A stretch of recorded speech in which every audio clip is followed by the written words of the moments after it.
Good evening, everyone. I'd like to call the Community Services Committee meeting of April 29th, 2025 to order. Niagara Region and Grimsby are situated on treaty land. This land is steeped in the rich history of the First Nations, such as the Hattawandurunk, the Haudenosaunee, and the Anishinaabe, including the Mississaugas of the Credit First Nation. There are many First Nation, Métis, and Inuit people from across Turtle Island that live and work in Niagara today. The regional municipality of Niagara and town of Grimsby stands with all Indigenous peoples, past and present, in promoting the wise stewardship of the lands on which we live. Are there any disclosures of pecuniary or non-pecuniary interest? Seeing none, moving on to the approval of the agenda. Can I have a mover and a seconder to approve the agenda? Okay, moved by Member Brabant, seconded by Councillor Korstanji. Are there any questions from members of the committee regarding the agenda? No. Resolved that the agenda for the April 29th, 2025 Community Services Committee meeting be approved. All in favor? Okay, that's carried. Item 5, receipt of previous minutes. Can I get a mover and a seconder to receive the previous meeting minutes? Moved by Member Breather, seconded by Member Laird. Are there any questions from members of the committee regarding the previous minutes? No. Okay, resolved that the following minutes be approved. Community Services Committee, February 25th, 2025. Age Friendly Advisory Committee, March 18th, 2025. Age Friendly Advisory Committee, April 15th, 2025. All in favor? That is carried. On to delegations. Tonight we have a presentation from the Age Friendly Advisory Committee, who will be providing their 2024 annual report. Please come to the podium.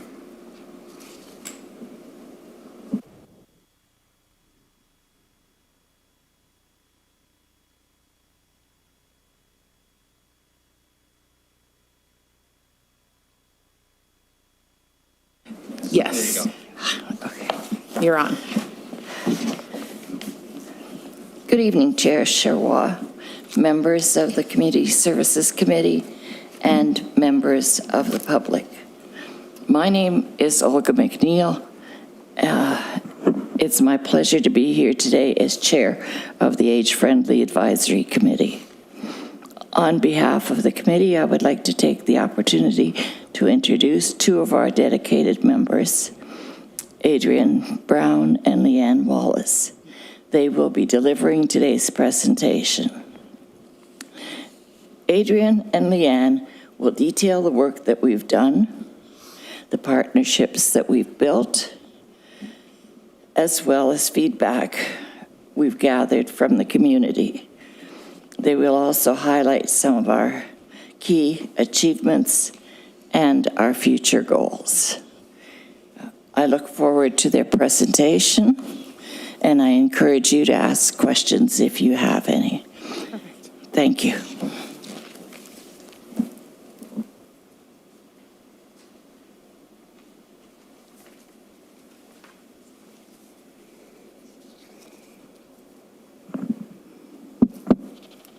Thank you, Olga. Good evening. It's great to be here. Today's presentation will cover the new Age-Friendly Committee goals, the 2024 year in review, and look at 2025 and beyond. Next slide. As a relatively new committee, we've been very busy, and we appreciate this opportunity to bring you all up to date. Next slide. First, a little history. Our first meeting in 2023 focused on establishing a new town committee, advising the Community Services Department, and educating ourselves about the age-friendly movement. And next. The World Health Organization Age-Friendly Initiative. A little history, a little more history about the movement. The WHO movement in 1991, the United Nations promoted designing policies to advocate for building a society for all ages. In 2010, the World Health Organization established a global network to connect the world to a common vision of healthy, active aging. The 8 domains of age-friendly communities are listed here. You might note the structure aligns well with the town of Grimsby's master plans. Our committee is working through these domains, identifying efforts we can apply to each one, exploring their current status, connecting with appropriate partners, gathering feedback, spreading awareness to promote continuous incremental improvements. Next slide. We are working with all 5 levels of government. At the municipal level, our committee feels well supported by the town of Grimsby, which is critical to our success and that of our community. 5 committee members are also members of the Grimsby Senior Club, and 4 serve on the Senior Club Advisory Committee. The Senior Club and Speaker Series provides a platform to share information related to the 8 domains, gather feedback from seniors, expand older adult programming, and raise awareness of the age-friendly movement. At the regional level, the Niagara Age-Friendly Journey began in 2010, and Grimsby's entry completed the 12 municipality membership. Age-Friendly's mission is Niagara mission is to foster a caring community for all ages that optimizes quality of life as people age. We are pleased to announce that one of our members, Karine Wilson, will have a position on the Age-Friendly Niagara Founding Board. The Niagara Older Adult Alliance includes age-friendly representatives from all 12 municipalities, along with the Niagara Council members. These meetings feature guest speakers, municipality reports, and consensus discussions on next steps. At the provincial level, Ontario provides extensive resources, guidelines, and an 8-unit age-friendly e-learning course, which all of our members are committed to complete. Since joining the Older Adult Centres Association of Ontario in 2022, the Grimsby Senior Club has gained access to online resources, educational content on older adult issues, and an annual conference. The club has also been featured in the OACAO's Ontario-wide newsletter for its successful new programming. At the federal level, Canada.ca Age-Friendly Communities websites provide an extensive collection of resources, checklists, and best practices. Since 2007, provinces and territories have been recognized for meeting age-friendly milestones, with additional recognition from the Public Health Agency of Canada. We also actively monitor grant opportunities at all levels to support our initiatives. Next slide. Age-friendly designation by the World Health Organization involves a 4-step process. First, a commitment letter from the mayor, a baseline assessment of the community age-friendliness, a strategy and action plan, and an evaluation process. To date, 4 Niagara municipalities are at various stages of the process. The World Health Organization Interactive Global Map allows us to see successful age-friendly programming worldwide. As we continue our progress, we will add Grimsby to this network, sharing our successes with 1,700 cities and communities across 60 countries worldwide. Our plan is to be one of the first in the region to complete the WHO process. And now, Leanne. Thank you, Adrian. Thank you. The committee designed a public survey. Oh, sorry. Can we get the next slide? Sorry. Thanks, Noah. The committee designed a public survey to address the 8 domains.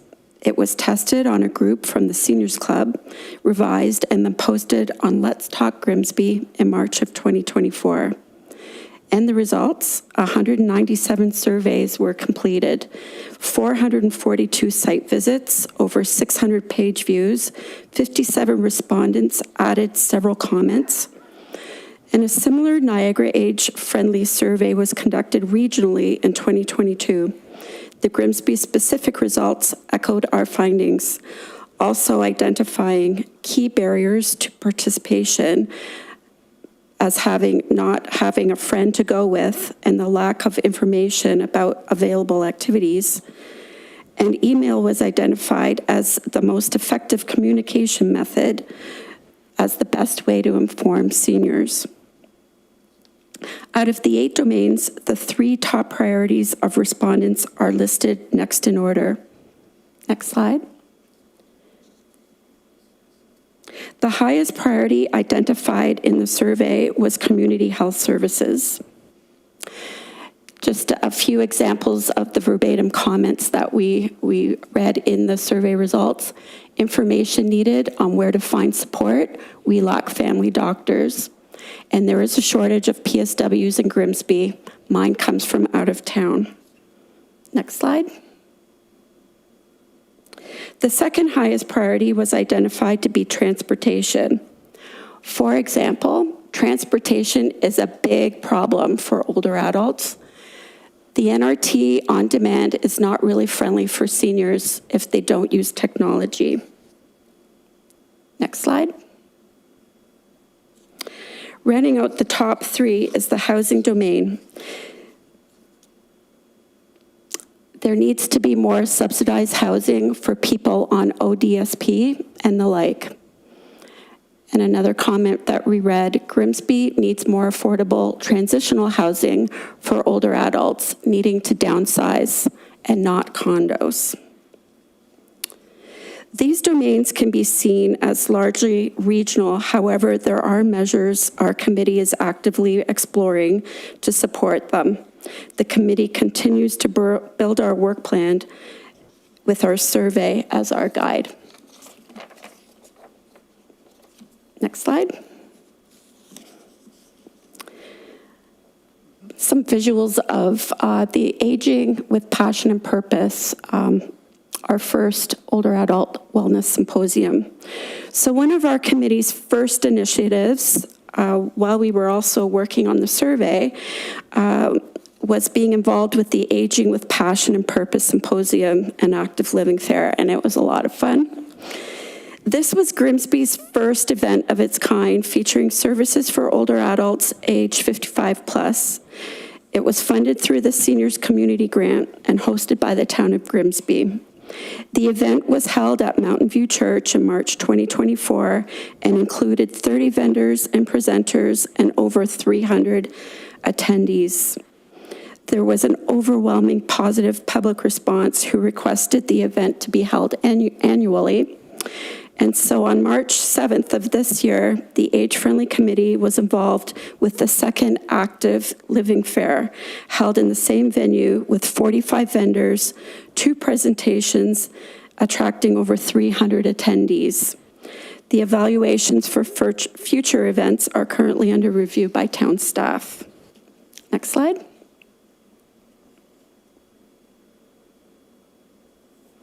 Okay, next slide. Sorry. Now we're going to focus on some other initiatives that we've been working on.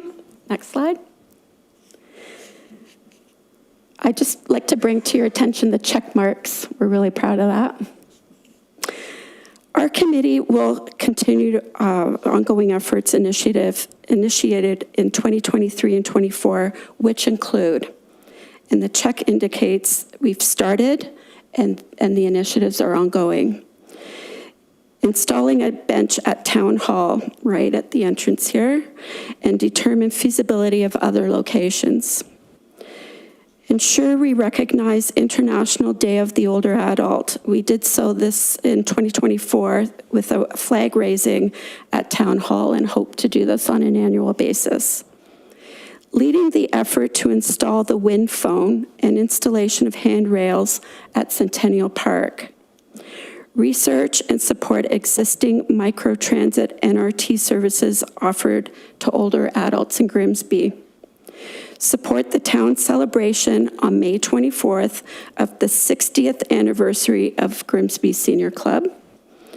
Identify and build on an inventory of other Grimsby organizations and programs that focus on age-friendly initiatives, such as the Grimsby Public Library, Art Gallery, and Grimsby Celebration Choir through their age-friendly programs. Intergenerational programming. Recently in February, hosted a Chat GPT workshop with collaboration with the Mayor's Youth Committee. Collaborate with Grimsby Seniors Club to facilitate a smooth transition to the new facility and support the growth of older adult programs. Increase age-friendly committee membership and development of formal action plan with measurable outcomes. Next slide. So we're going to continue working on the following. Completion of the WHO designation for Grimsby. Partner with Niagara College or Brock University, a gerontology or equivalent program to assist in survey result analysis and priorities to develop future strategies.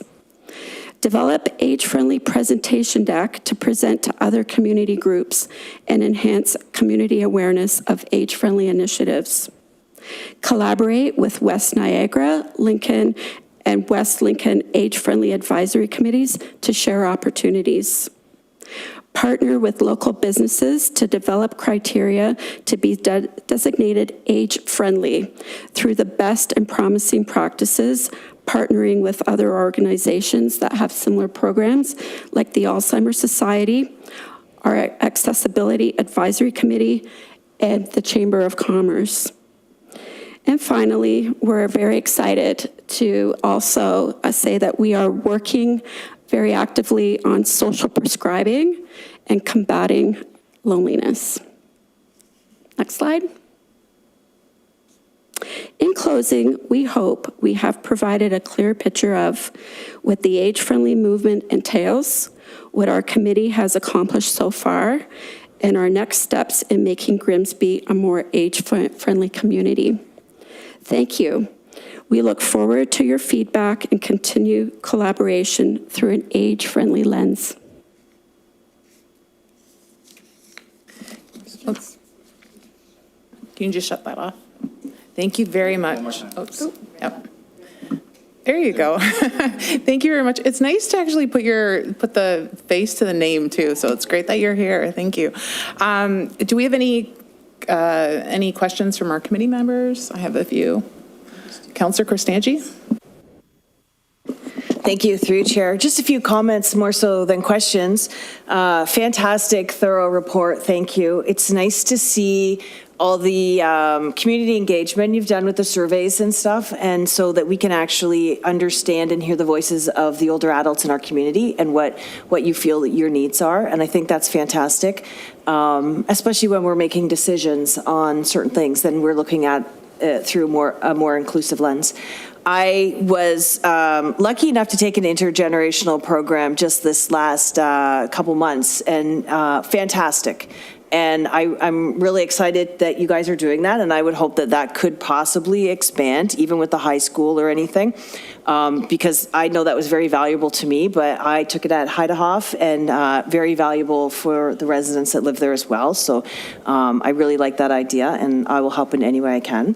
I agree with the transportation, and I am on the Joint Accessibility Advisory Committee, and I like that possibly connecting, because the needs are the same, and maybe having that connected force and really identifying what those core needs are, and getting to that transit committee and saying, you know, this is what we need, and also connecting with the other municipalities, because again, I think we're gonna see that we have those same core needs in all the municipalities, and that united front, especially going to the region, I think is a good idea. And I'm happy to hear that we have representation at the region, and that you are involved in that committee. So just to sum up, thank you. That was very great, and you guys are doing a lot of great stuff. So I didn't get to go to the last fair, but I went to the first one, and it was absolutely fantastic. So I hope that continues every year as well. Thanks. Well, Councillor Kristangi just mentioned a lot of the things I was just going to say. That's okay. Yeah, so I really like the fact that you are now connected with the other municipalities in Niagara Region. I think anytime you can network and get ideas and figure out best practices that we can bring here, that's fabulous. And if there's any way we can help with any of those ideas, please let us know. With the NRT, same thing as Councillor Kristangi said. I think it's important, especially when we do have that open line of communication with a lot of our Niagara West municipalities. I would personally, if the committee was up to it, if there were a set of specific recommendations that we could possibly forward to NRT, I think that would help, because they do come on occasion, and we have been asking for things, but the more specific we can be for asks, I think the more we could probably get done.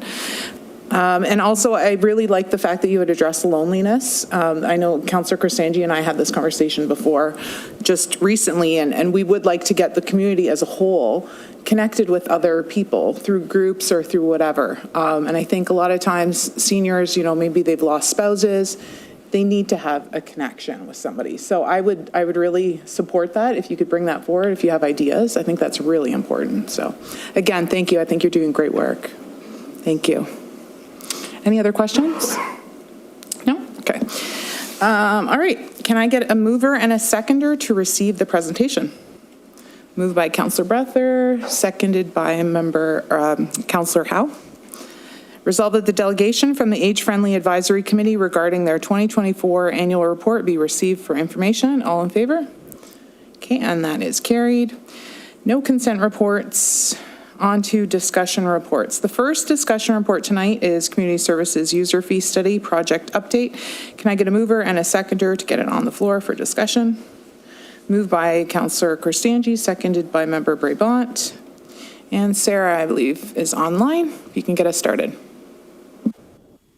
Good evening. Thank you, Chair. And sorry I can't be there. I'm a little under the weather. It's probably better for everybody's sake that I am where I am. So we do, as a few of our reports this evening, we do have some consultants that are doing work with us that are going to help deliver some of the messages. And this first one, I'd like to welcome David Lynch and Ishma Zahur from Optimus SBR. They are our consultant team working on our Community Services User Fees Study. We're bringing you an update on the project this evening. It's, of course, not the final product. Just to let you know how we've been moving along, how we're going to be addressing some of the methodology and some of the pieces of information we're going to use to guide how our user fees compare and where our next best steps are to go. So with that, I'll turn it over to David, and then I believe Trevor's also going to add some comments at the end. Great. Thank you, Sarah. And I'll just introduce my colleague, Ishma Zahur, who is actually going to start the presentation for us, and then I'll take over and then hand it over to Trevor. Ishma? Apologies, I was on mute. So good evening. Thanks for having us, and we're looking forward to going over our presentation with you. Just a quick note, I do have a hard stop, unfortunately, at 7:30, but David will be here until the end due to a family commitment. I could not move, so apologies in advance. If we can just move to the next slide, that would be great. We're going to provide a project overview just to give you a little bit of a sense of what we've done to date. And then I'm going to pass it on to David, who's going to be going over the methodology. And then I believe Trevor will be going over some next steps. So if we go to the next slide, that would be great. Next one as well. Excellent. So our project mission, so everyone's aware, is to perform a comprehensive user fee study. We're looking at the current user fees and the fee structure, and then obviously opportunities for revenue not currently recognized in a comparison of those user fees from to neighboring municipalities. What we're really hoping to achieve at the end of this project is to deliver the following. So an affordable access to essential community well-being services being maintained, looking at trade-offs between cost recovery and user fees and tax-based funds, and potential other revenue sources. And then essentially, we're also hoping to have public consultation and informing what those final recommendations are. I do want to walk you through at a high level what we've done to date. So we've been engaged since late last year, late fall. To date, we've conducted discovery, which is the first phase of this, and we've also conducted a current state assessment, which involved looking at a number of different data sources, looking at Schedule M&N, and some thorough consultation with both internal and external stakeholders. So we've actually done a number of individual interviews with key leaders, and we've also conducted a number of different focus groups with different departments within this town of Grimsby. A public survey was conducted, based essentially from late last year until June. We got around 149 responses. We also conducted a few focus group, public focus groups as well to understand sort of the needs from high users across some of the programs and facilities. That all informed what the current state assessment report was, and that also included some jurisdictional scanning as well from comparable jurisdictions. And at this point, what we want to discuss with you really is the fee setting methodologies. All of that really is what helped inform what we're going to be going over in terms of what our proposed methodology is for facilities and programs. I'm going to hand it over to David to walk you through that. Thanks, Ishma. And if we go on to the next slide. So as Ishma started talking about, one of the things we're doing in this study is balancing affordability with cost recovery, and starting with talking about what we actually mean by cost evaluation and recovery.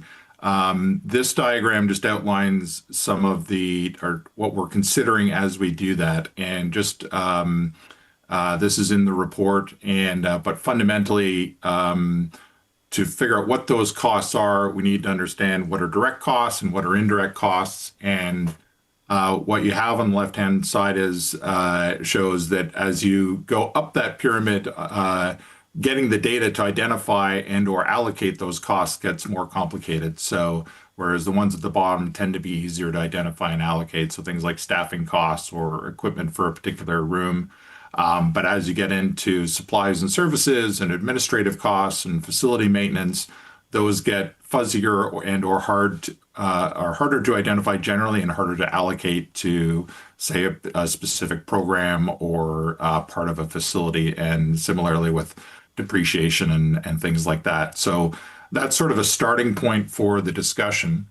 And if we go on to the next slide, there's a few things we're looking at as we undertake this study. So obviously one is cost recovery generally. So how much of a given program or facilities costs are recovered through user fees. Another is when we have all of the fees together, will be a department-wide view evaluating total costs and the revenues recovered or estimated revenues recovered across the different user fees. We'll also be looking at the direct and reasonable indirect costs for specific program offerings, and I'll get into that a bit more in a moment. And then as we do this, we're also looking at targeted or cost recovery. So we're generally looking at avoidable costs. We're not looking to recover things like capital replacement and fixed overhead, just to, one, be able to wrap our heads around what costs we're talking about and ones that we can reasonably hope to recover, as I think is detailed in the report.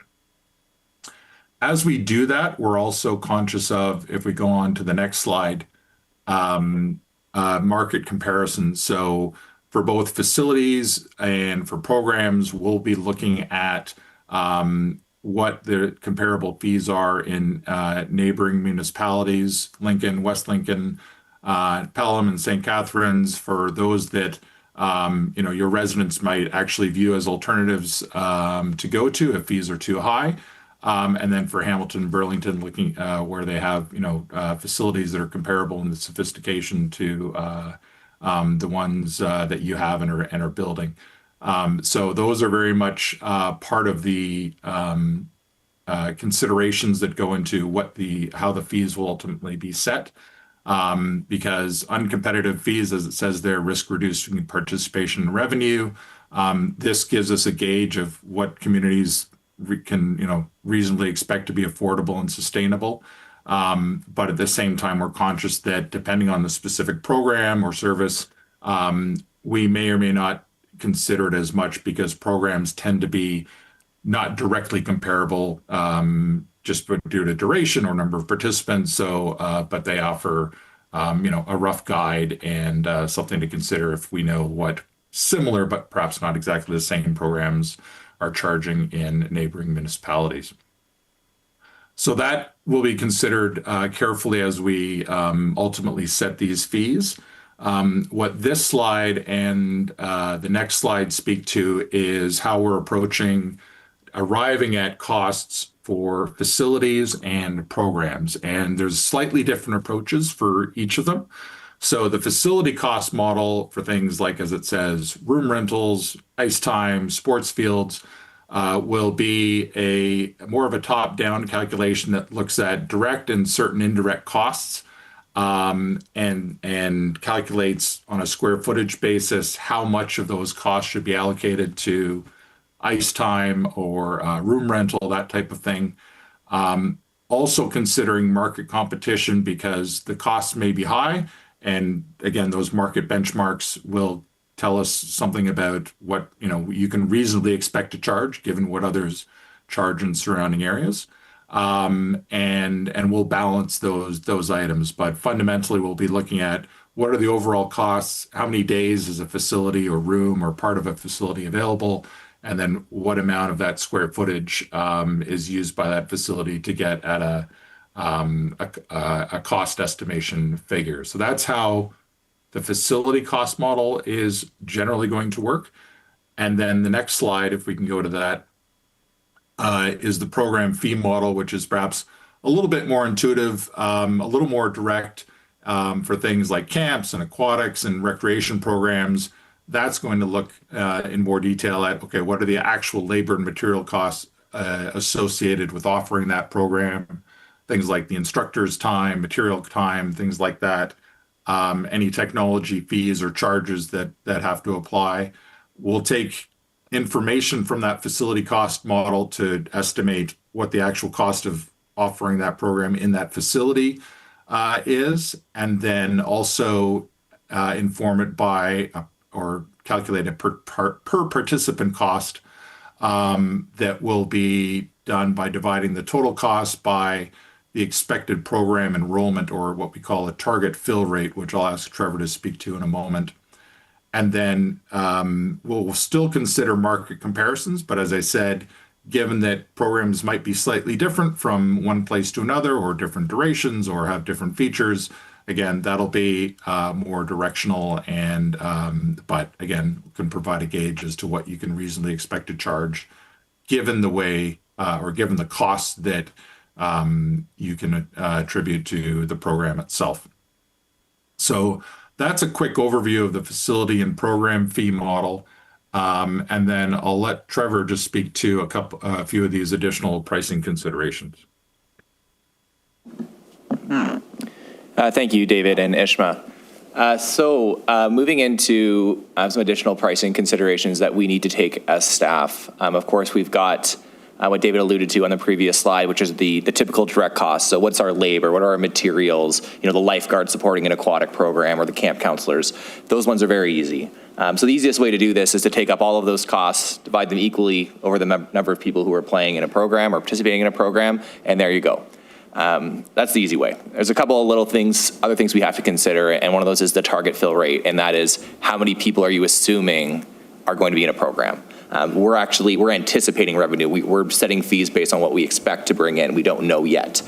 So it's not fair for us to assume that we're going to fill every program at 100%. And if we don't want to cancel that program. We want to make sure we have a little bit of room so that we can continue to deliver in the event that we only have, 80%.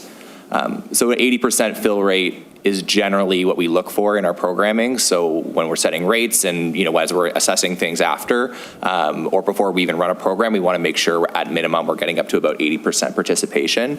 And of course, that influences the cost. So if you're assuming that you only have 80%, you're splitting the cost across 80% of people in a program, that actually drives the cost up.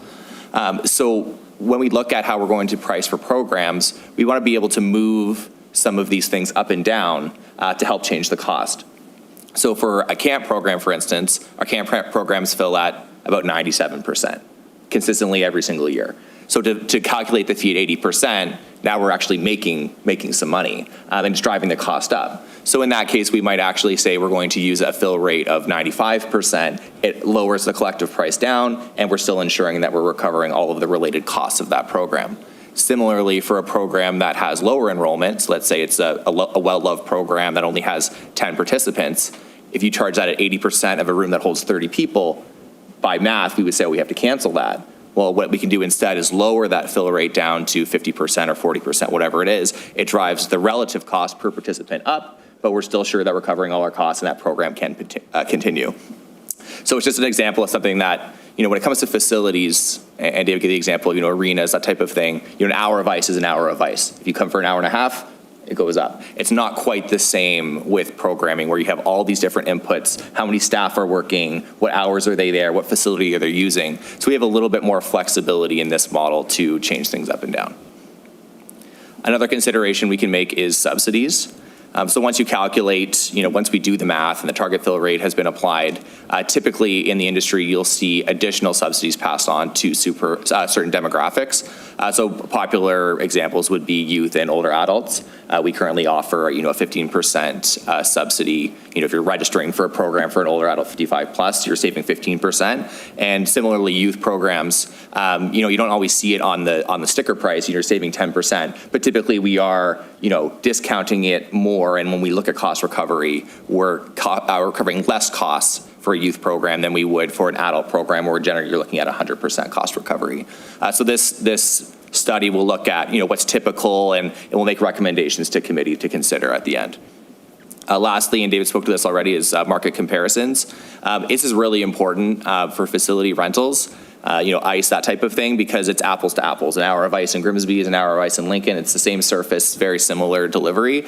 When it comes to programming, again, how many staff you have, what room are they in, how long is the program? A camp program in Lincoln isn't necessarily the same as a camp program in Grimsby, depending on how they're structured.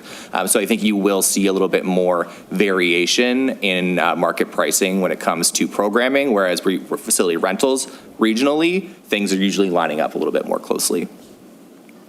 I just wanted to add a little bit of context on those. Next slide, Noah, please. So in terms of next steps, we'll be looking to be implementing, and not by implementing I mean taking these models and applying them to the rates that we have now, so that we can get a sense of what would that change, what would that look like, because I think we might find that the model will fit some rates really well, and some others we might have some more work to do on.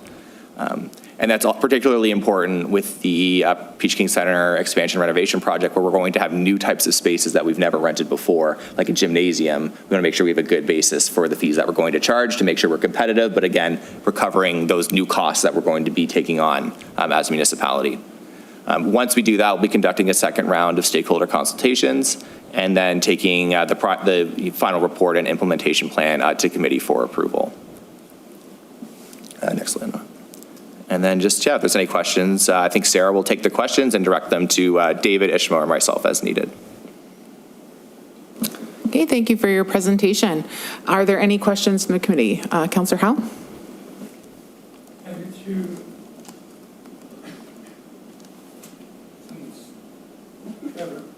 Yes. Oh, sorry. Thank you. This is just ticky-tacky, but in the subsidies, it refers to such as older adults 55 plus. Is 55 plus a realistic number now? I mean, we're living much older, much longer. We've got a much longer income earning period of time. I'll use myself. I know I certainly blew past 55 like a long time ago, but how is that? A few years ago, I could see it. I understood it, but is it realistic now that 55 gets a subsidy now to 65, something like that? When all of a sudden you're out of, quote unquote, out of the workforce. You've been retired, but I guess I just wrestle with that. Because I didn't think at any time when I was 55 that I was a senior. So is that number ever been bounced around or considered or? And through the chair, good question, Councillor Howe, and I will apologize in advance if I cut in and out, and I will say you guys are cutting in and out a little bit. I think it's as the wind and storm is going through. So if that happens, I'm doing my best. I think I got the gist of everything you said, though. The 55 plus, it is something that has come up in other areas as well. Certain places observe that differently. I think something that we can take away is also looking at how others are acknowledging that as well. Some are doing 55, some do 65. We've seen some as low as 50. Certainly for our programming, we've acknowledged the 55 year because it does tend to be a lot of people are retiring around that time frame, but it is something that we can take away and come back with in terms of what others are doing as well, in terms of recognizing that age reduction. I think the idea is perhaps a little less of sort of being what age is a senior, is more when are people on a fixed income and when are they retired. So I think that was sort of a part of that piece as well. Any other questions? Okay, so I have a few comments as well. I'm personally okay with the recommendations as far as, camps and programming like that. I don't think it's going to make a huge difference to our bottom line with that, but I'm more concerned about the big ticket costs that we're not recovering on a yearly basis. For me, one thing that I've talked about a lot, and I'm going to continue to talk about a lot, is ice hockey. So we are, hundreds of thousands of dollars short from what I see. Maybe, maybe there are other numbers out there, but from what I see regularly, we're not charging adequately for rentals. So when we're looking at, you had said that there were, we're looking at St. Catharines, Pelham, West Lincoln, Hamilton, Burlington. I agree with Hamilton and Burlington. They are kind of setting the standard for what people should be charging. Niagara Way, and I've said this in other meetings, we are far lower, and we are not even coming close to paying for what we put out to have our arenas and fully functional. So when we introduce 4 municipalities, and then we have Hamilton, Burlington, I think it's going to skew the results. So really, if we could chop St. Catharines and Pelham out of there, I think that would be more realistic, because people are not going to choose St. Catharines or Pelham if we're too expensive. Really, the comparators are West Lincoln and Lincoln. Those are the 3 compared to Grimsby where people are looking. But again, Hamilton and Burlington are setting more of a standard of how pricing should be. Again, my background is in sport management, and so I do have a solid understanding of pricing. So that's one thing that I would like to look at. I want to make sure that we are recovering those costs. The second thing that I've mentioned before, and when we spoke when this had all started, was having a tournament fee price structure. When I look at the fees collected from various tournaments, we're talking $100,000 collected for a tournament. And if we are charging a subsidized hourly rate, that is ridiculous, because that's clearly a profit center, and we are not recovering our costs. So we need to look at that. And again, if we could maybe look at what Hamilton and Burlington are doing, I think that's great. And again, when we look at St. Catharines, those facilities are a little older and not really in line with what we have at the Peach King Center or some of the other municipalities. Also, St. Catharines has the Canada Games arena that was, that's highly subsidized for the Canada Games. So that's not an adequate comparator. So if we could take those out and again, look at those tournament fees. And I'm not just talking about hockey, but that's just a big expense. That's something that's very important to me. So if we could add that, that'd be great. Thank you. Always open to feedback. If I may then, through the chair, we can certainly look at it. I think we may still want to look at a few of those. One thing with Pelham that is nice is the size and type of that facility has a lot of similarities to what we will be having in our new facility. So it is something helpful for us to look at, even with gymnasium and other things like that. Again, we can always tease out the information in different ways and look at it in different ways, but I think we do want to just maybe acknowledge some of those pieces. As for the tournament fees, I've definitely heard that. We have talked about that as a team, and we will be responding to that, whether that's something that we might recommend as a fee, or whether there's, there might be a few different ways that we look at that in terms of recovering something different. So we will respond to that in the final piece of work for sure.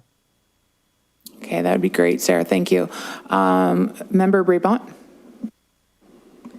Thank you. Through you, Chair. I have a question about, I guess, the fill rates, the 97% for some programs, and I'm specifically thinking about kind of the summer camps. I know I'm fortunately through those years, almost. But I know that people really do require that almost as daycare, the summer camps. And I know at a 97%, it feels like it's higher. Like I know there's already talk in the schoolyards about, oh, they're full, we're kind of scrambling. So I wonder if we're restricted due to space or if that's something that we can increase based on maybe make a second wave, just obviously not for this year, but something to think about. And second, the 55, that seems really, really young to Councillor Howe's point. I'm with you. Maybe it's because that number's coming fast, but it seems really young to be considered. That's all. Thanks. Sarah, do you have anything to add? Yeah. Sorry, yeah, it helps when we can exchange an eye glance, I guess, right, Chair? Yeah, I'll just respond to that. So, and Chris has done some just incredible work making do with the spaces that we have to use while we have our facility under construction to offer as much camp as we can. And I know, one of the pieces of feedback we've gotten in a lot of our programs is people want more of these things. And I think that's something the team well hears. And space is certainly one of our biggest limitations. So we do look forward to looking at other opportunities and possibilities once we have more space to work with. Okay, that's great. Resolve that report DCS 2514 titled Community Services User Fee Study Project Update dated April 29th, 2025 be received for information. All in favor? That is carried. Our second discussion report is about a corporate greenhouse gas emissions management plan. Can I have a mover and a seconder to get it on the floor for discussion? Okay, moved by Councillor Howe, seconded by Member Brabant. Okay, and Sarah, if you can please go ahead.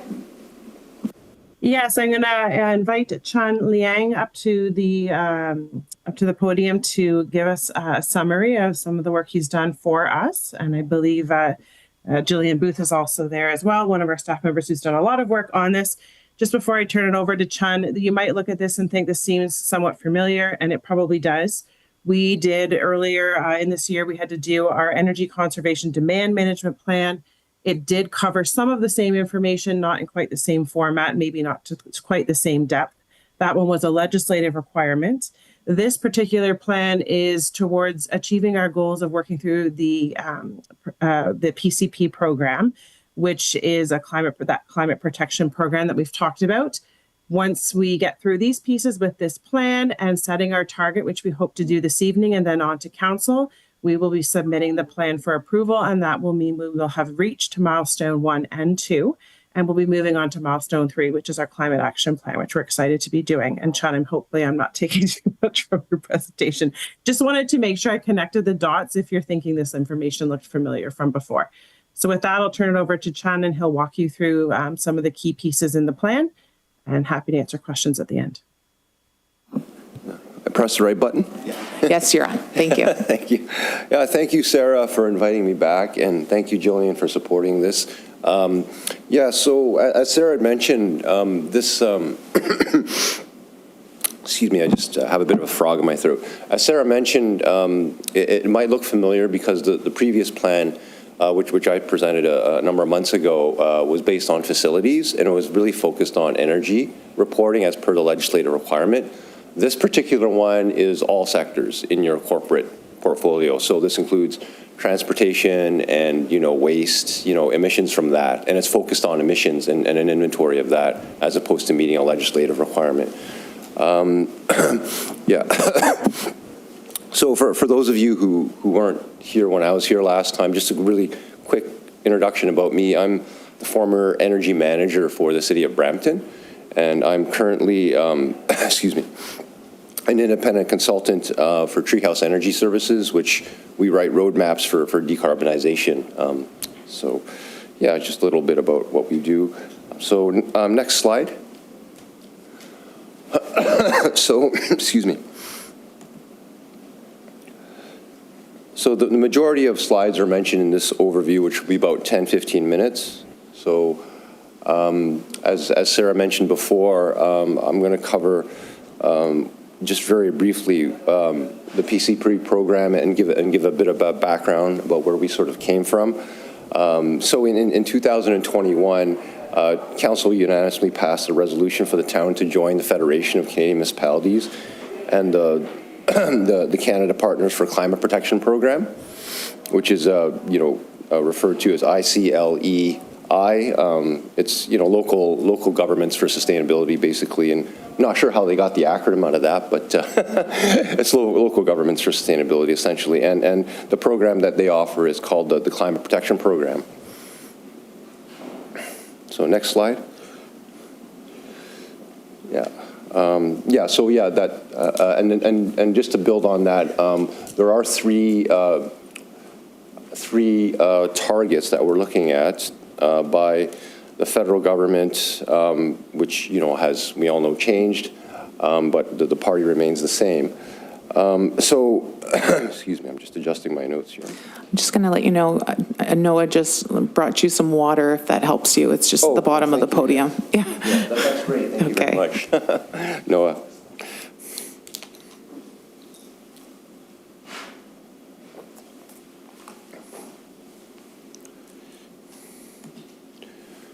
Sorry, my slide notes seem to have frozen a bit. Let me see if I can get that back. Oh, there it is.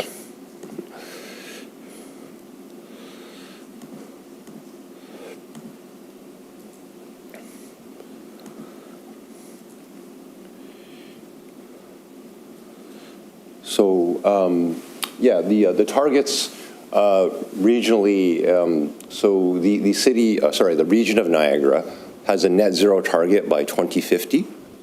The provincial target, which has kind of been in a bit of a holding pattern, but for as far as I know, it's a 30% reduction by 2030. And then the federal target, assuming that it doesn't change with the new government through the Net Zero Pathways Act, is also 100% reduction or net zero by 2050, same as the Niagara region. Next slide, please.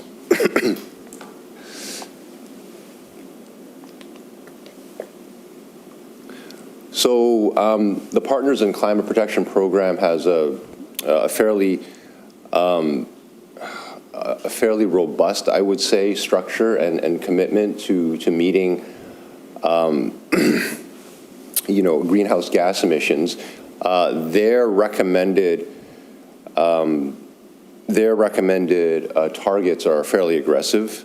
And so we set a lower target to try to be a bit more realistic, knowing kind of the funding challenges and staff resourcing and partnering with consultants. All that takes sort of time and resources and funding.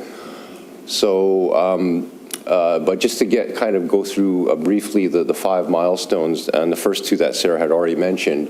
So the objectives of the report that Treehouse authored was to complete milestones 1 and 2, the inventory and set a target. And then the other 3 to 5, I think it's fairly self-explanatory in terms of completing the PCP program with the objective of getting to ultimately net zero emissions. Next slide. So just a quick overview about the town. I think many of you are already aware of the population and location. It is important from the geography is important from looking at things like solar and renewable energy, which I won't get into in this kind of slides, but it is important to recognize the context, and what's available in terms of renewable energy and kind of how you're connected to the electricity grid. The third point from highlighting public works and recreation is just kind of a preview of what to expect, and many of you probably already know that the emissions footprint does come from sort of those two services. Next slide.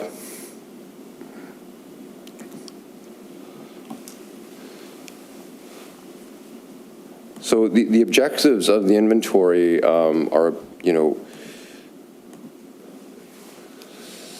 to quantify across the four sectors. And these four sectors are in terms of the lens that we look through, are very comparable to other municipalities. They have essentially the same kind of groupings or categories. Some municipalities refer to fleet as transportation because they may have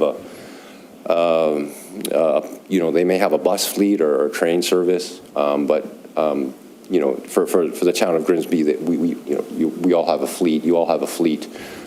So in terms of the other categorization that I've put on there, it's also by source of emissions. So what is source? So source meaning natural gas, diesel, gasoline, as opposed to sectorial. Next slide, please.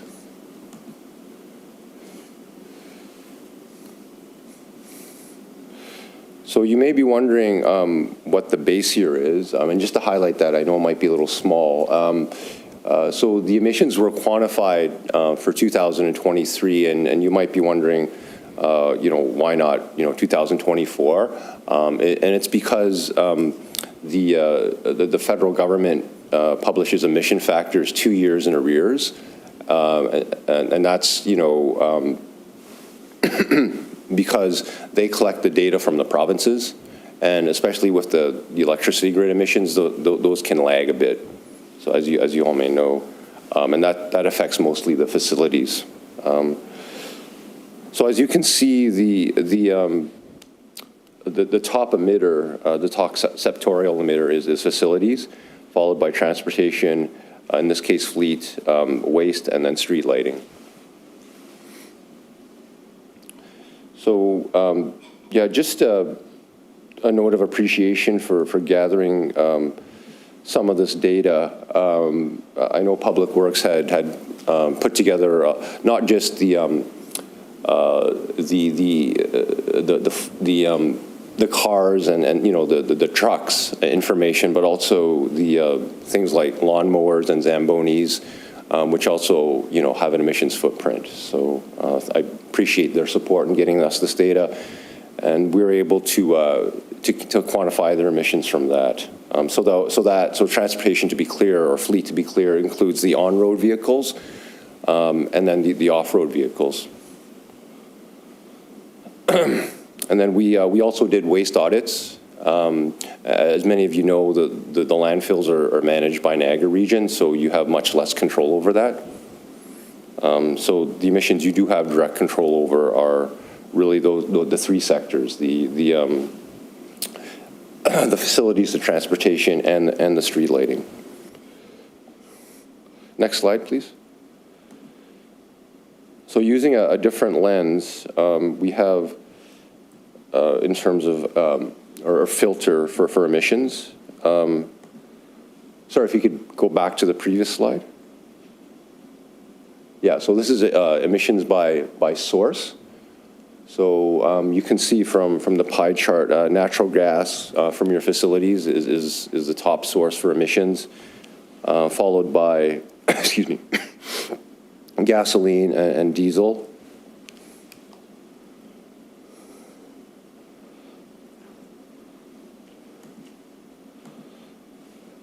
Next slide. So just to kind of give you a relatable benchmark in terms of how to compare emissions generated from your corporate sectorial emissions. If you take the total quantity of emissions, which is over 1,000 tons per year in 2023, and can compare it to equivalent emissions, you're looking at 323 passenger cars driving a year, or the emissions footprint of 247 houses. So hopefully that's a bit more relatable. Next slide. Okay. So the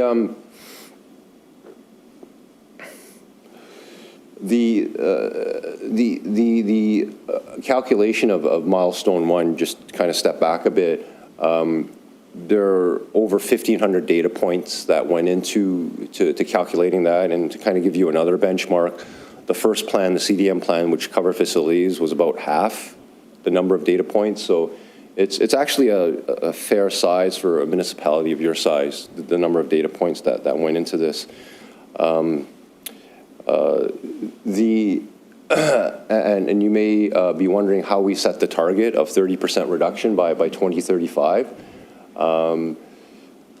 And I can kind of cover that in the next slide, but if you can bear with me for a sec. What we suggest is that, that this target be reviewed on an annual or biannual basis, because, you know, there are many things that are going to change. We're not sure, you know, what kind of funding will be provided by external sources. And I just wanted to emphasize that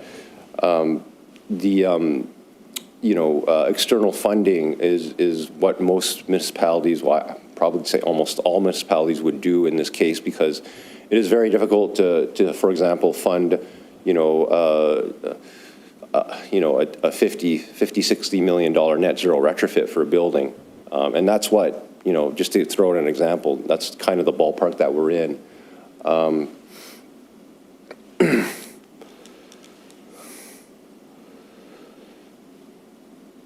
So how did we come up with the 30% target? That's the next slide, please.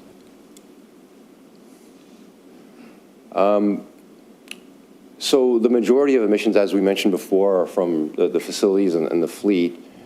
And so the focus the focus of setting a target was looking at what can be done in these two sectors over the next 10 years.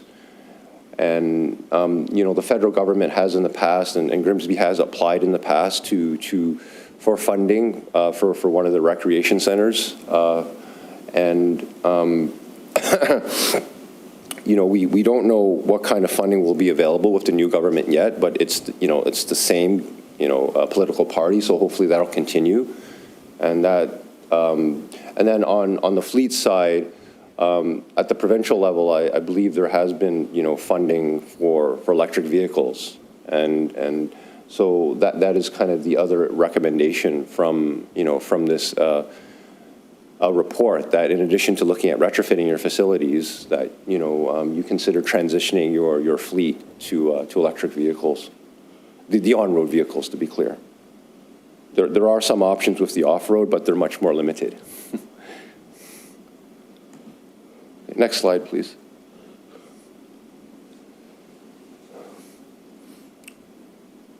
Yeah, and so these are just sort of some of the more specific facilities that came out of the first plan, the facilities plan back a few months ago, that could be considered for net zero retrofits.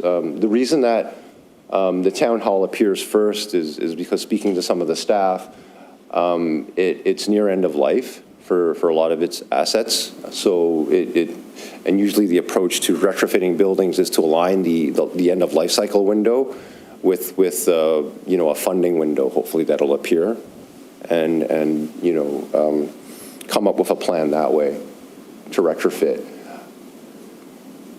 Just to, you know, add to what else can be done for fleet, there's a term called telematics, and you might be wondering, what is that?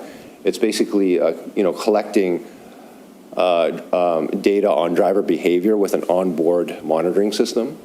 It's used in other municipalities to improve driver performance and reduce fuel consumption. So that also can be done in addition to the battery electric vehicle transition. Telematics has been proven to save up to 25% or to reduce 25% in fuel consumption.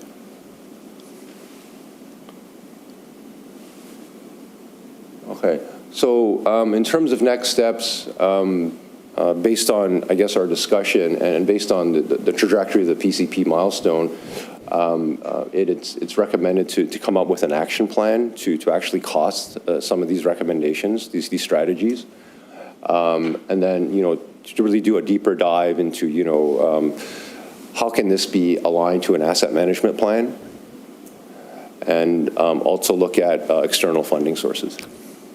Yeah. Next slide. So yeah, so that's in a nutshell the report that was written. Thank you very much. I believe Director Sweeney is online. She just wanted to add something. Sure. And if you could actually just take your mic off for a second. There you go. Thank you. Thanks, Chair, and thanks, Chun, for giving that summary. I just wanted to touch a little bit more on the target really quickly for the committee's sake, because the target that we have set is a little bit lower than others you are going to see set, and that has been very deliberate. And the reason is that we want to set a target that is still quite ambitious for us, but also a little bit more realistic, and also couching it in the idea that we're going to review it annually. The next step, once we're done this PCP 1 and 2, is to get into the Climate Action Plan. And that plan really starts to look at what are the actual pathways towards us achieving these goals. And I think as that time goes along and we see what the pathway is, we can start to adjust that target as well. In addition to that, once we finish the Climate Action Plan, which is the milestone 3, there are certain other funding opportunities and different pieces we can start to leverage, again, to start to make that more a reality. So I just wanted to acknowledge we weren't setting it low without good reason. We're doing it quite intentionally to try and be more realistic and still quite ambitious with that goal. Other than that, I just wanted to mention again, this is really great work. It's taken us a long time to get us this 1 and 2. And once we get that milestone 3, as I said, there are some other opportunities that start to open up for us that are quite exciting. So thanks to the team for their work on this. Thanks, Sarah. Oh, thank you, Sarah. Any questions? Councillor Howe. Thank you, through you, Chair. Not sure who to direct it to, but page 19 of the report, and it's a list of location: Markham, Brampton, Oakville, Brampton, Grimsby. Yes. That cost that you've got for Grimsby, 57 million? Yes. Where did that number come from? Oh, that was provided through a funding application that Sorry, Chun. Yes, thank you. Yes. Yeah, that was provided by Sarah. They had made an application to the Green and Inclusive Community Buildings Fund, and they partnered, I believe, with a consultant to put that number together. Any other questions? Councillor Howe? Yeah, that's a number. Last night we had a discussion talking with a consultant in respect to asset management. And he said something, and I knew this was coming up tonight. But he said that climate change, which is now we're trying to greenhouse gases, accounts for a 10% quicker depreciation of asset. Your roads, your buildings. Climate change has taken 10% away from that. So that just really hit home for me. You could equate it, then you could put some, understanding. But have you heard that kind of number? So I haven't heard that specific 10%, and I'd be interested to hear how they quantify that. But it really depends on the asset. And I can tell you for buildings, if you can sort of use the analogy of a paperclip, where if you bend a paperclip back and forth, what's going to eventually happen? It's going to break. And with extreme weather conditions, when you stress a building's structure, the envelope and, the insulation, and it's not just the heat, the extreme heat, it's also moisture. So those three things combined, the heat, the extreme cold, the extreme heat, and the moisture can really stress a building. And it's a very simplistic example of the paperclip, but it's a fairly accurate metaphor for those of us who work in the industry. Okay, if you could just take your mic off, I'm just going to move along. Thank you. Okay, resolve that report DCS 2515 titled Corporate Greenhouses Gas Emissions Management Plan dated April 29th, 2025 be received. And one, that the Community Services Committee recommend that Council approve the management plan and the corporate reduction targets of 30% in 10 years, year 2034. All in favor? Okay, that is carried. Thank you very much. Okay, the third discussion report as a Peach King Center expansion and renovation project update. Can I get a mover and a seconder to get it on the floor for discussion? Moved by Councillor Kristangi and seconded by Member Laird. And Sarah, if you can get us started. Thank you, Chair. So we are continuing with our pattern of inviting other guests to our meeting this evening, and we have a few guests with us again. Maybe you'll recognize them from before. We have Jeff Christie and David Gerhardt from Colliers, who are going to give us a bit of an update on the schedule of the Peach King Center. And then again, Trevor's going to finish up the summary with some remarks as well. We did do a presentation for this, but it's all content that is within the report, just providing it to you in a slightly different way. So with that, I will turn it over. I don't recall if I'm handing it to Trevor or Jeff first, but please go ahead. I'm starting to think that Sarah's at home because she's going to watch the Leaf game. I don't know. I already knew it. Thanks. I can assure you there's some sneezes between, and you probably don't, yeah, sorry. Between periods. Of course. Thank you, Sarah. Just to provide a general project update before I pass it along to David and Jeff. Obviously, as you can see, coming into the building today, we're making some really good progress over at the Peach King Center. It's really exciting to see structural steel up and things starting to come together. So on March 30th, we did close the facility to the public. So we did open for the 2024-2025 ice season. And that was... there was a lot of work behind the scenes that allowed that to happen to, get occupancy and ensure the safety of the buildings. So I do want to recognize the construction team and the consultant team worked really hard to make it work. It was tight. I know parking was a bit of a challenge, and I know it wasn't very warm in there. But overall, we were able to successfully operate the facility for the season. This was a scheduled closure. We really need to take advantage of the warm weather season, starting now. So we're really starting to see construction progress pick up as we move into the nice weather. And I'm sure most are aware, I hope you have seen a big announcement we had recently as part of our capital fundraising campaign for the facility, which was a naming rights agreement for the name of the facility with local company Major Refrigeration. So it's a 10-year agreement, and they seem like they're going to be a great partner. And really, it's the first one, it's the biggest one, but really it kicks off continued discussions we're having with other vendors. Oh. Can you go to the next slide? Sorry, no. One more. Keep going. There you go. Sorry. I had it here, but it wasn't up there. So a couple of pictures from that event. And again, it was a great kind of kickoff, and it's helped drive some of the conversations we're having with other advertisers as part of that campaign. So I will just pass it off to Jeff now for an update on the project schedule. Oh, David, you go first. Yeah. Can we have the next slide, please? So high level here, we'll just talk about where we are today and a high level look ahead. So there's kind of three major components that are happening. The expansion on the building, which is very visible from the outside, the renovations in the change room inside, which you can't really see what's going on, and the upcoming site work. So that's parking lots and getting into landscaping and the end state pieces. So right now you can see where we are on the left of that line. I think we're looking the same way, left, in April. We've closed the 2024 ice season, and we've released the inside of the building to the construction team.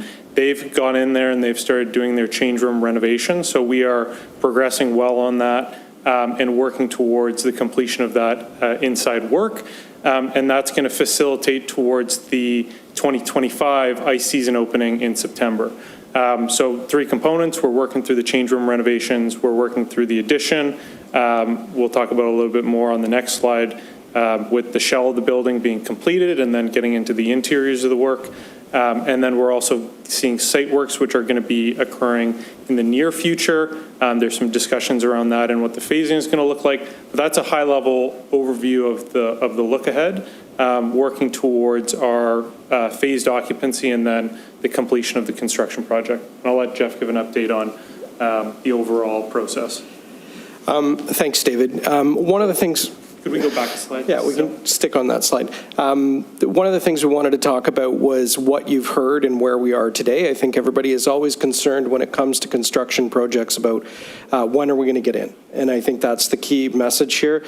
I know Trevor and the team had presented previously that would be in the fall, and I think that is intentionally nebulous in terms of the target completion date, because we know that in these types of projects, there's a lot of variables, and I think as we moved through the fall and winter of last season, we encountered a number of challenges, whether it was related to delivery of steel. And I think post-COVID, we heard from a lot of contractors in the contracting community that steel was a particular deliverable in construction projects that was harder for contractors to come by, and because of global events, we were really challenged with that.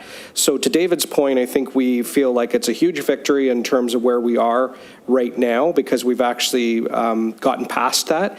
Maybe not as quickly as we would have liked to initially, but I think we're in a good shape right now when you look at where we are in April. Timing is perfect. This is the ideal time to be able to make headway in terms of construction. So as David mentioned, we're going to be transitioning into the outdoor works. So when you think about the parking lot, now is the optimal time to be able to do that. And our goal or our objective is to make sure that the parking lot renovations are done so that when we start to bring patrons back in for the beginning of the 2025-26 hockey season, we've actually got parking spaces available for them. I think that is probably the number one priority. David had also mentioned about occupancy. You see there we have a milestone on the schedule, which is September of 2025. Similar to last year, and I don't want to gloss over the complexity of that, because I think when there's an ongoing construction project, it becomes difficult to go through the authorities having jurisdiction, although some of them are the city's planning and building departments, to ensure that we can safely have patrons access the facility. That being said, we're lining that all up, and we're going to do the same thing as we did last year, which we will open for the beginning of hockey season, and our contractor has assured us that that is possible. Once we do that, and as David mentioned, the change room renovations are happening now, so when the patrons come back in the fall, they're going to be seeing freshly painted, and all of those interior renovations that are done to the change rooms on the west pad should already be in place before the hockey season starts. The construction that's really going to be happening between September and kind of later into the year is going to be more based on the gymnasium and the multi-purpose rooms, the interior finishes. So you'll see the building getting closed in, and it'll look pretty good, but I think there's a lot of things that you have to do before we can open it up to programming, which are, putting in your furniture, having all the basketballs for the basketball court, and having all those things lined up that city staff are actually going to have to do.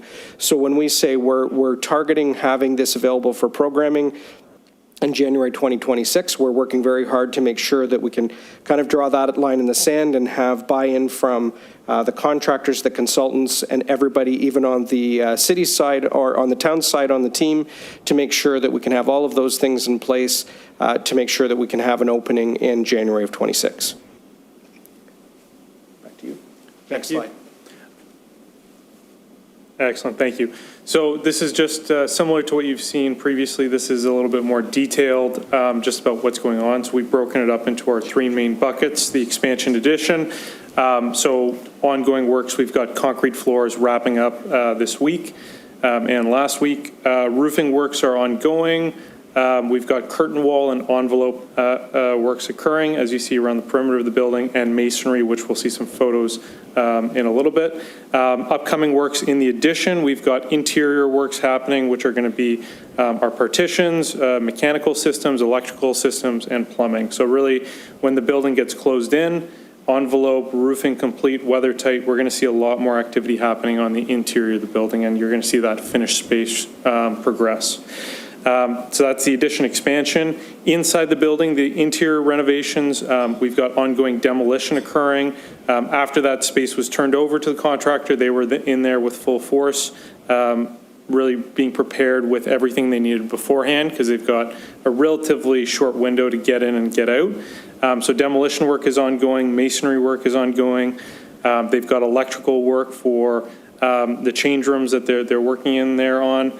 And upcoming, we've got additional tasks for mechanical, for finishes that are going to be going in those rooms, and millwork as well. So the players' benches and other pieces in those change rooms.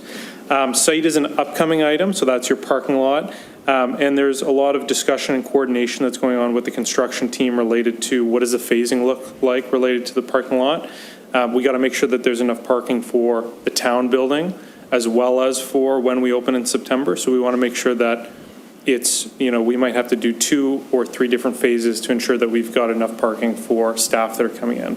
And that's being coordinated with Trevor and the rest of the Grimsby team. Some other kind of look aheads from there. We've got the interior renovation completing in July. And this kind of key piece, July, with approvals by September 2025. So we're finishing a little bit earlier and having a little bit of buffer time to get all of the approvals from authorities having jurisdiction so that we're into that space in September 2025 and open for that ice season. Site works completion is scheduled for September. There might be some other miscellaneous landscaping items that may be at the tail end, but that's the majority of the parking lot works and anything site related is targeting that September date.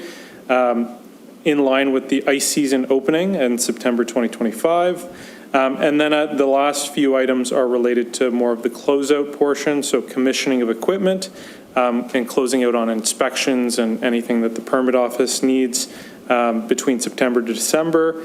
And then as we get closer to the end, we've got furniture and equipment that's going to be going in near the end of the project, and then ultimately programming starting in the new year in January. So that's a high level or a more detailed look at the high level overall progress. And if we go to the next slide, we can show some photos. These are also photos that are coming from the recent report, so you should have seen them. But top left, we've got the view from the walking track above the double gym on the south side. So if you look just to the right, we're going to see our double gym that's expanding there.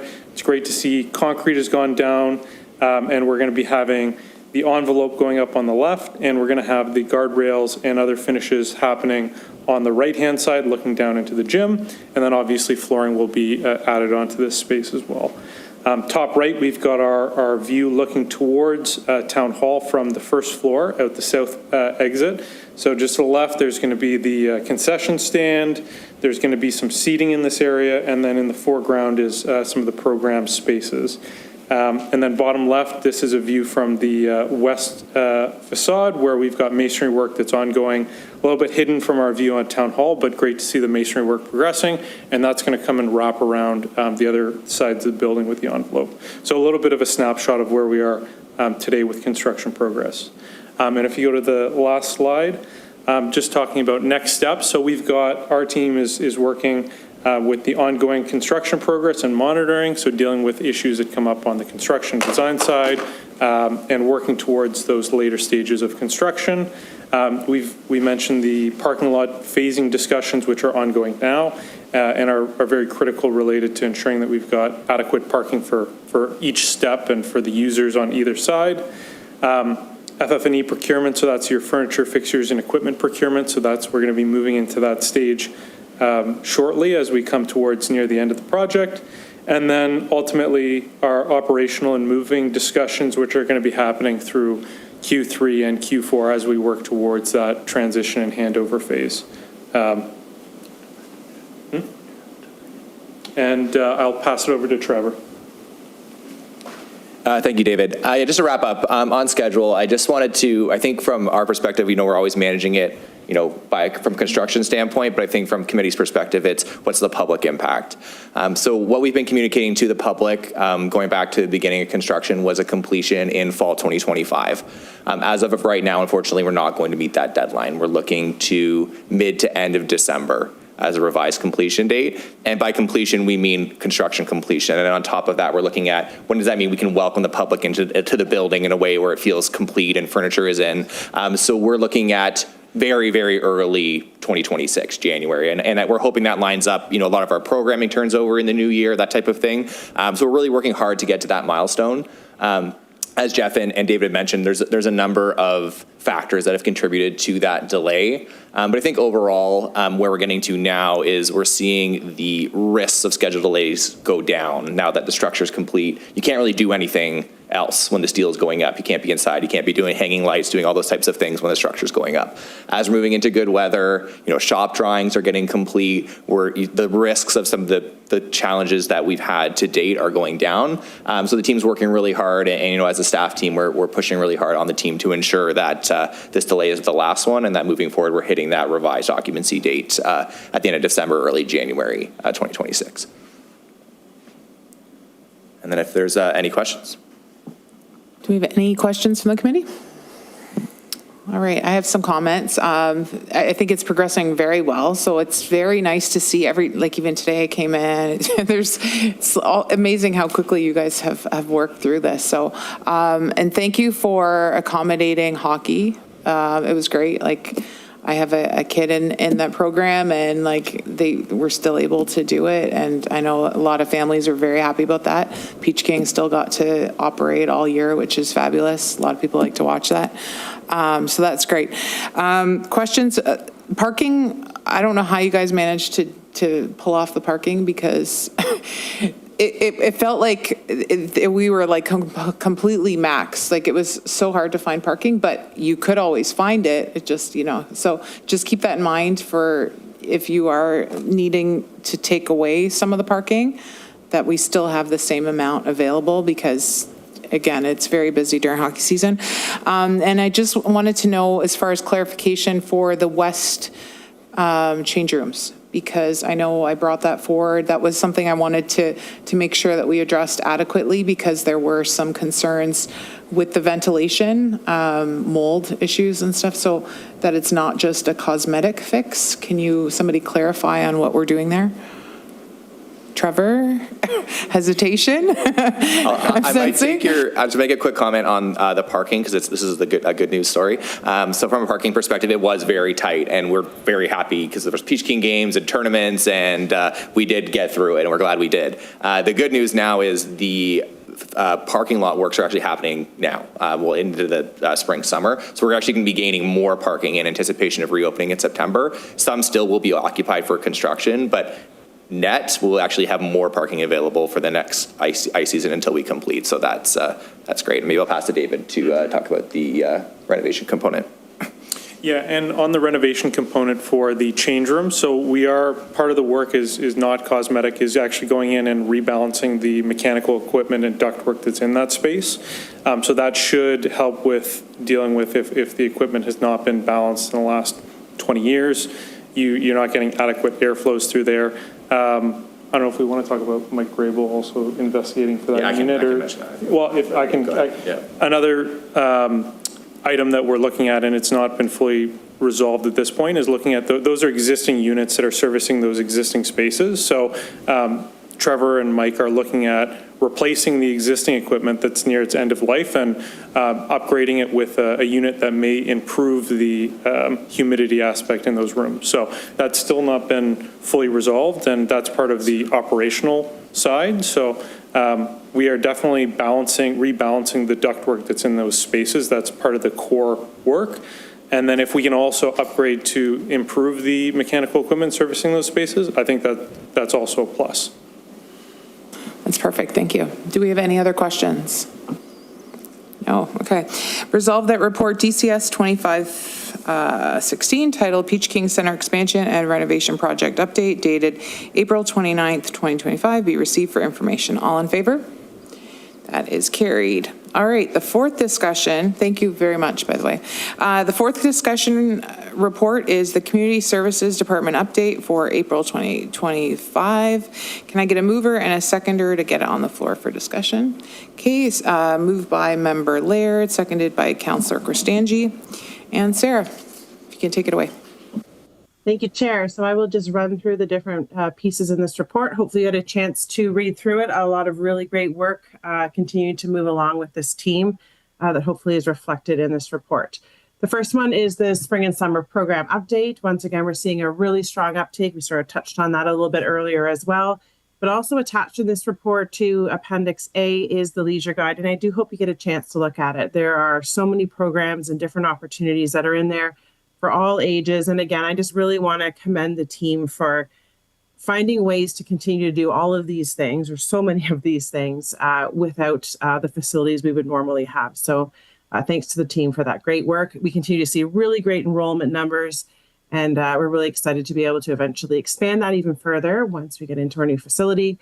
The Grimsby Lions Pool will open on Saturday, June the 14th for another 2025 season. Again, seeing really great numbers of registrations for swimming lessons as well. A trend that's been consistently going up to the point where can't really add too much more pool time, but we'll continue to do everything we can there.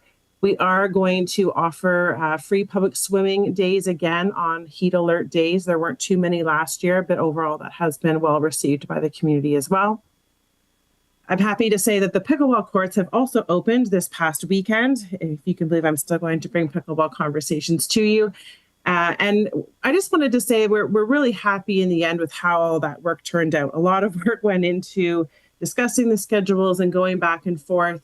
And overall, I think we've come up with something that we're really hopeful works really well. We've actually received some positive feedback from both sides of the pickleball group about how this is working so far. So we're really pleased with that work, and we'll continue to track it as it goes along and see how it turns out by the end of season. We are looking at a microforest location. We did receive some funding for it. So one of the locations that we're looking at is actually considering using a piece of Kingsway Park.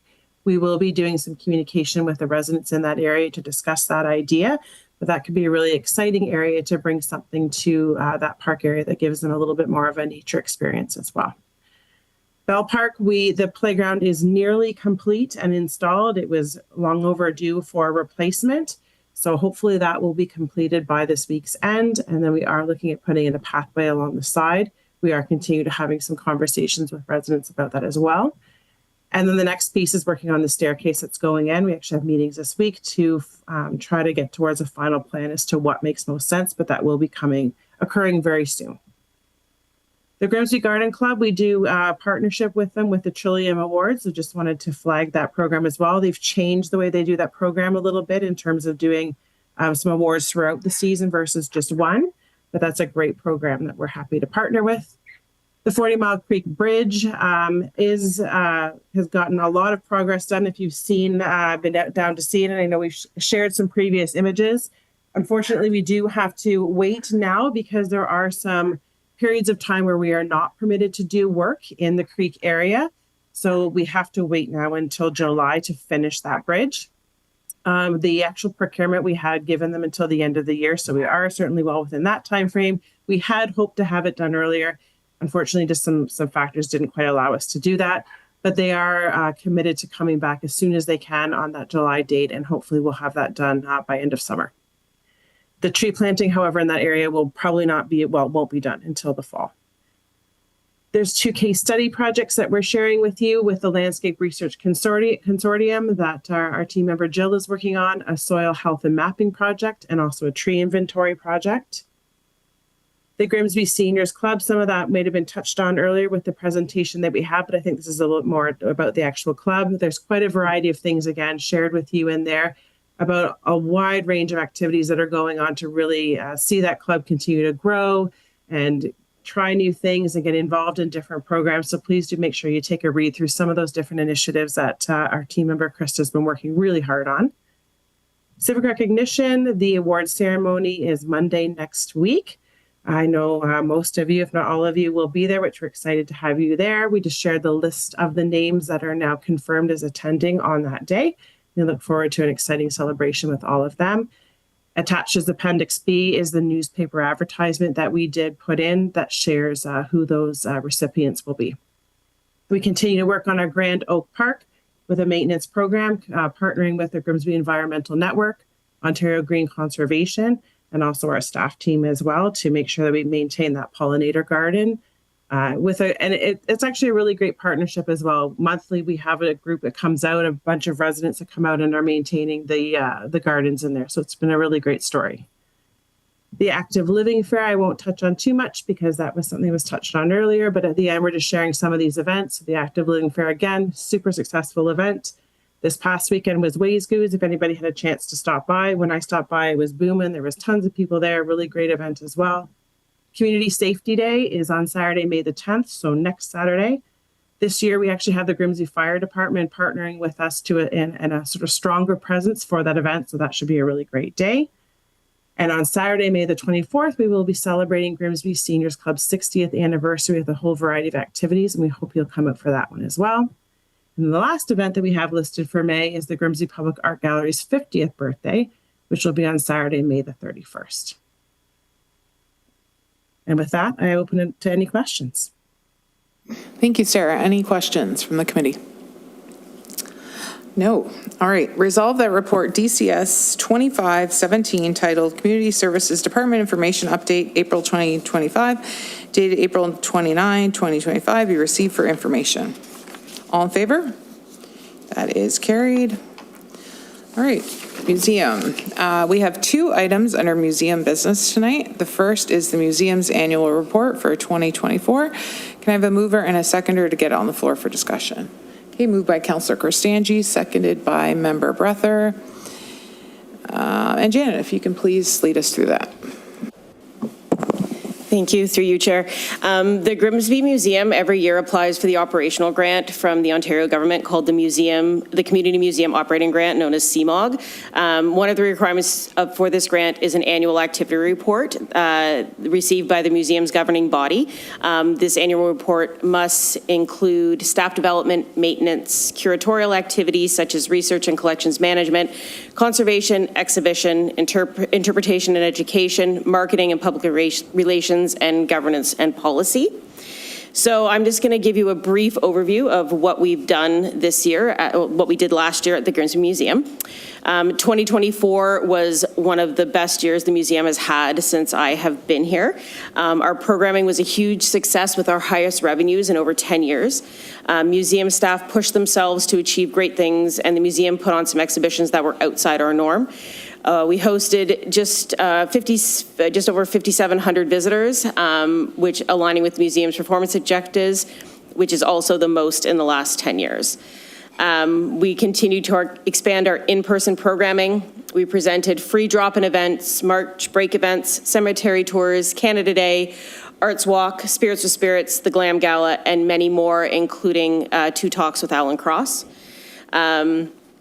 Like I said, we did the Glam Gala with the Public Library and the Grimsby Public Art Gallery. One of the things we are most proud of is our volunteer program, welcoming more in-person volunteers and continuing our amazing Transcribing from Home project. Our volunteers continued to be very interested and engaged with all the projects they were given. By the end of 2024, our volunteers had 387.5 adult in-person volunteer hours, 96 youth volunteer hours, 301 co-op student hours, and 215 at-home volunteer hours for a total of 990 hours completed. We are indebted to our volunteers because without them, none of these projects would be underway at all. Another thing we're very proud of is our partnership with the Planning Department and Willowbank School of Restorative Arts for Heritage Week. During this week, we restore pieces from the museum's collection. Last year we had fretwork from one of the Grimsby Beach cottages, a corbel from the Grimsby Beach cottage, and a clock from the cooperative housing project in Grimsby. Again, we love collaborating with other departments. We hosted some of the recreation summer camps, and we also hosted the Rotary Club of Grimsby's Fantasy of Trees. And we also continued our relationships within the Community Services Department. So I'll open it up to any questions about our activities this year. Thank you, Janet. Any questions? I have a question. So I remember when my kids were little, I think they had done one of the museum camps before. And I'm not sure that it was something that I found through the town of Grimsby. Now, are your programs in the leisure guide or are they completely separate? Some of our programs are in the Leisure Guide. We do a lot of them through self-promotion. Our big events are in the Leisure Guide, but the smaller events that we do, like one-offs like our Mother's Day painting or PD Day drop-in days, we do through our social media and on our part of the website. Because I feel like that would be, for your camps specifically, if I don't know if that's something that can be done or if that's completely separate, but I feel like if that was included, you'd probably get a higher draw. Because I know for myself, I think it was referred from a friend that this was happening, so that would help. Our summer camps are in the Leisure Guide. We do them all through Recreation. So we host camps from the first week of July to the last week of August, all through Recreation. So they are all in the Leisure Guide. Okay, that's great. Thank you. All right, any other questions? No. Resolve that report DCS 2518, Grimsby Museum Annual Report 2024. It should be 2024, dated April 29th, 2025, be received for information. All in favor? Okay, that is carried. And the second item, museum business, is the museum community policy. Can I get a mover and a seconder to get it on the floor for discussion? Okay, moved by Councillor Howe, seconded by Member Breather. And again, Janet, if you can take us through that. Thank you again. So again, this is, again, for our CMOG grant, which is our Community Museum Operating Grant. The museum is required to have policies that complement the 10 museum community standards that are put out by the Ontario government. The community policy represents the community standard. A community's heritage is part of its identity, and as a steward of the community's heritage, the museum actively engages in the community and is responsive to its needs. The museum must be accessible and relevant and draw support from its community. So just a little bit about what this policy is, what we're supposed to do. So the requirement is that a community museum must have a written policy that defines its relationship with the community and will ensure that it performs its role as a steward of the collection, ensures that it provides service and programs consistent with its statement of purpose that meets the needs and interests of the community, that it endeavors to allow all sectors of the community to participate in museum decisions, goals, and directions that may affect them or reflect on them, engage members of the community in museum activities, identify and pursue appropriate community partnerships, endeavor to provide equality of access to information about the museum's collections, services, and programs through adequate promotion, endeavor to provide equal access to all members of the community, both physically and intellectually, to the museum's collection, information, services, and programs, including through electronic means, for example, website or social media. We must have regular posted advertised hours during which it's open to the public and which meets the needs of the community. A museum that is closed for long periods of time during staffing considerations or weather must assess the needs of the community and make services available by appointment and or outreach activities. We must have a volunteer program to encourage community participation in its activities. So these are all part of the policy that you'll see below. This policy will be used this year for the Community Museums Operating Grant in conjunction with the Grimsby Museums Collection Policy to create a digitization strategy. We must follow a minimum of one of the 10 standards for our grant every year. Last year in 2024, we were required to create an emergency preparedness plan using the physical plant and the human resources standard. In 2026, we'll be required to create a 5-year strategic plan.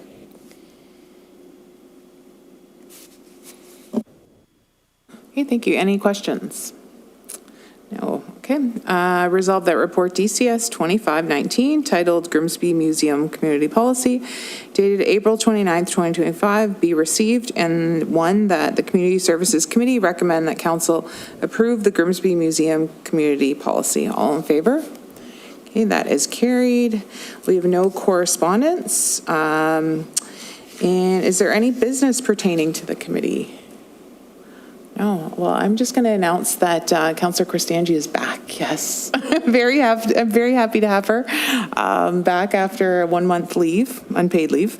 And she was greatly missed, but I'm so happy that you're back. Thank you. Okay. And our next meeting of the Community Services Committee is scheduled for Tuesday, May 27th at 6:30 p.m. And that is all, and our meeting is adjourned. Thank you, everyone. Go Leafs, go.